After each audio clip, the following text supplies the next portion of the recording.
Changing lives with clean water. Welcome back to Techstination. I'm Fred Fishkin. Joining us from Sawyer Products is founder and president Kurt Avery. Hi, Kurt. Hi, thank you. Great to be here. Great to see you. And you have a new book out to go along with your range of products. The book is called Sawyer Think: How a Small Company Disrupts Markets and Changes the World. I think talking about the book, Kurt, is going to tell everyone some background about you and the company. So let's start there. Well, we're focused on the outdoor industry, so we're in every camping department that you're going to find. We do insect repellents and water filtration. We're the primary supplier to the military. They don't go anywhere without our clothing treatment or the topical that they put on the skin. We're kind of techie, so we do techie type products. So it's you got to be able to wear the repellent every day for 300 days a year in certain parts of the military. So it's gentle, but it's very effective. So they use us, and of course they treat their uniforms with permethrin, which is a product we invented back in the 80s. And we do water filtration, hiking, camping, drinking out of the rivers, whatever. And then obviously overseas, which I think you're aware of. The book will bring you through that. So the book is first, we want to make your business more profitable. So I've had a kind of a storied career in big companies until I decided to join Sawyer. It took me a little while to figure out how to switch from big company marketing to guerrilla marketing and hit our targets. But we always like to say we lost money 23 of the first 25 years till we became an overnight success. So, but once we got in the water business, we've really exploded. So we're quite big now. And the book is to walk you through some of my marketing analytics. Some are popular, some are the ones I thought of, some are the ones I've adapted, so we can make your business more successful. And the more successful we make your business, the more generous you could be with giving away products or cash or whatever. So that's the nature of the book. There's some little hidden treasure. I call it a mini MBA. There's a little few hidden treasures in there. Just terrific. So tell me about the filtering technology and the products that you have out there today and how they've evolved a bit. I assume there's Yeah. been some changes over the years. Yeah, we way back. I've got a picture of one here with you if we get to looking at that. Um, Half the world died of water, bad water, or mosquito bites, and I said, why don't we just go fix that? We already had the mosquitoes covered. We did the bed nets and all that stuff, invented that.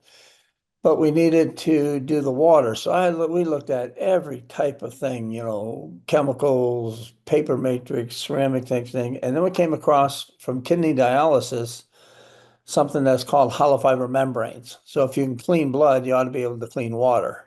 So we brought that out. And at the time we brought it out, the ceramic and paper matrix market was like 70,000 units a year. And it was cumbersome, very heavy to carry out there. And they were selling for $70, $80 a piece. And we came out and we said, no, we're going to go 19.99. And of course, the retailer said, you're crazy. We make 40 bucks a piece on these. I said, yeah, but you're going to sell so many more. And so we took the market from 70,000 units back in 2003 and four. And I mean, it's millions now. We do millions of these things. So that's disrupting that market, changing the whole technology. Now, we've had about 200 people try to copy us, but nobody's matched our technology in the 20 years that we've had it on the market. They may look like us, but they don't do what we do. We get out everything, 0.1 micron absolute. So they're little hoses, and they look like strings, but they're actually hoses. And in those hoses are holes. And we guarantee that the largest hole we have is 0.1 microns absolute. Now, your hair is 170 microns. This is zero point 0.1. So you can imagine how much, I mean, 17 microns. We're 170th smaller than a hair is the largest hole in our filters. And nobody's been able to match that. And that's key because there's nothing that's going to make you sick that's smaller than 0.1 microns. So we're going to get out everything, not the viruses, but viruses really aren't in the water. They're not in the drinking water. You just don't grab water that would have viruses in it. So, I mean, we've got 25 million people, 4 or 5 million every year get water for the first time and nobody gets sick. I mean, it's just they close medical clinics because there's no more sick people. Just give us a week or two with the water and we'll take any water and make it safe. So, obviously the hiking camping is a pretty easy one for us because that water's not so bad. But you go over into any part, we're in 80 countries with 140 charities, and some of that water, they're drinking with the cows pooping in it and everything else, and we just make it safe. So it's kind of an honor, actually, but I don't know how you not do it. I mean, when you have the ability to do that and nobody else can, there's no other filter that can do what we do, but we can literally go, we save hundreds of thousands of babies' lives a year because they die of diarrhea from the bad water, but now we've made all that water safe. So it's how do you not do it, right? It's And like you're watching you're somebody you're drown and you don't throw them a life preserver. Come on, you got to do it. and you're so well known among outdoor enthusiasts, hikers, campers, and more. But the good that you're doing, what you're referring to here, really goes beyond serving those particular customers. Tell us more about that. Well, we use the big charities, the ones that you'll know of, Samaritan's Purse, Red Cross, we did 100,000 filters, went up to the Tennessee and North Carolina after Helene. They could just drink the water they're standing in. We get in there, Puerto Rico, we got there so fast that you ever seen all the bottles that rotted on the tarmac? Didn't need them. By the time they got there, we were a third of all the Puerto Ricans were drinking out of our filters. So a lot of people go in ahead of a hurricane and one duffel bag, depending on which system you take, you do anywhere from 20 to 200,000 people out of one duffel bag. So they go in, they hunker down, and then because no matter what the tragedy is, earthquake, typhoon, you have to have water on day two. At the very least, you have to have some water. So we use the big names, and we got a lot of specialty ones too, though, that do big numbers. We just finished a project in Kibera, which is outside Nairobi. 400,000 people, 76 toilets. We gave every household a filter and nobody's sick. I mean, and not only that, but it's become safe. And so you can walk down the streets now because nobody's fighting over water. It's just a huge change in the culture. And we also give them an extra between 10 and 20% income because they're not boiling water, buying fuel, chopping down trees. And you talk about radically changing people's life. Just think these people have nothing to begin with, and all of a sudden they got 20% more income to do whatever, start businesses. So it's a radical change in their lives, and it's such an honor to be able to do it. And we map all that, so it's all been published in medical journals, what we do. Just terrific. How long do the filters last, the ones that people can go out and buy? Forever. We tell them 10 years, million gallons, 100,000 gallons, whatever. The difference between us and the other companies that make fibers is our fiber, not only is it the hole's so small, but the diameter of the hole of the hose and the diameter between the hoses are so small, the two sides, that it's very robust. You can back flush these things. You just send the water backwards. I give you a little demo here. What you do is the water is going to go in this way, come out here, but when it is, you just send water backwards and you cleaned it.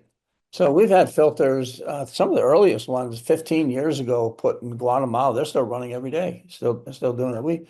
We did a test to prove that, we'll get you the 100,000 gallons, but it's really, there's no end to it. So we just tell people 10 years if you take care of the filter, because people can't think beyond that. But we've had some out there for more than 15 years from the very, very start.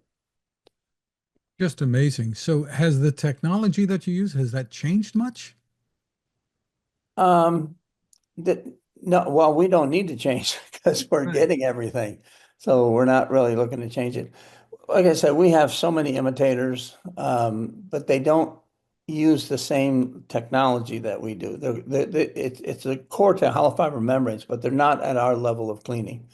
It's just a huge difference of being able to clean ours. Most of the other ones, you'd blow them apart if you tried to clean them, so they're not going to last. They're not going to get everything.